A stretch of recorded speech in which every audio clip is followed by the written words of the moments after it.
Sveiks visiem! Tagad ir pavasara brīvlaiks, un mēs atrodamies pie Igatnes baznīcas. Ar ko viņi ir tik interesanta un unikāla, es šodien jums pastāstīšu, kā arī parādīšu. Ejam!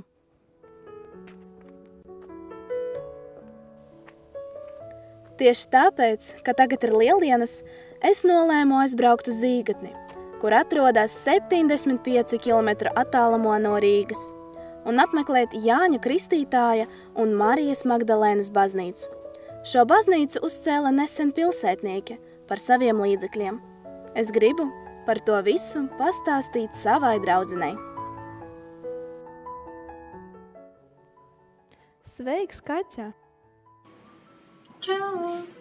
Kamēr tu atrodies Itālijā, es pie mums Latvijā atrodu ļoti interesantu vietu.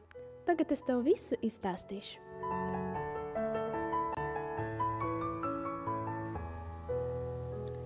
Ka jebkurā baznīcā, kā arī mūsu baznīcā, viss sākās ar krustu.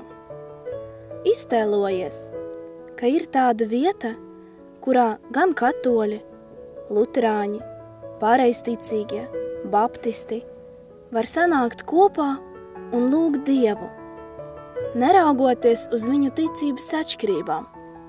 Šurp var atnākt jebkurš, parunāt un lūgt Dievu.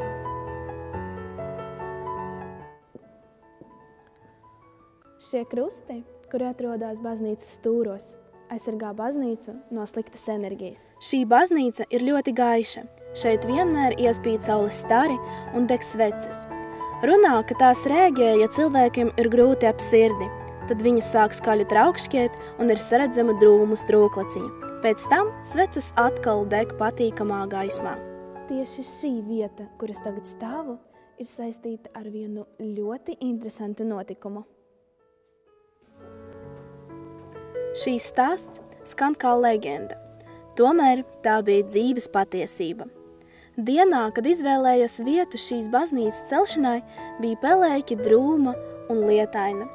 Taču cilvēki starp šo pelēcīgumu saskatīja ļoti gaišu saules staru apspīdētu vietiņu, kur bija balta spalviņa. Ar šo brīdi viņiem nebija šaubu, kur celt šo nākotnes baznīcu.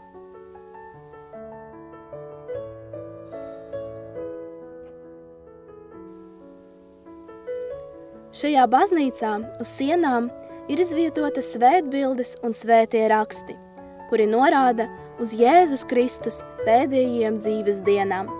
Šajās svētbildēs ir saredzami viņa pēdējās dzīves gaitas un tiesa par viņu, kas ir ielikts kristiešu ticības pamatos.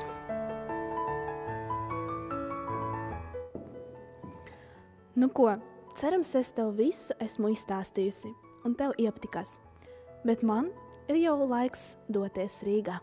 Čau, čau!